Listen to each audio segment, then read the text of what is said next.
I got a little update. The older birds found the baby now, and they're in the box with them, kind of freaking out or talking, and they're chirping away. See if we can get anything. He made his way to the nest.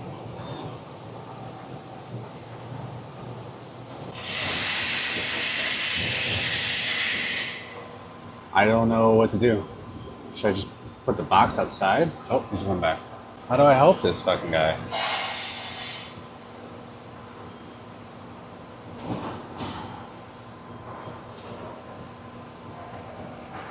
I don't know where the nest is. I don't even know where he came from.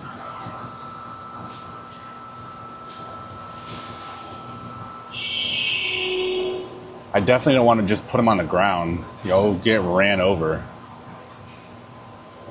But what do I do with this guy?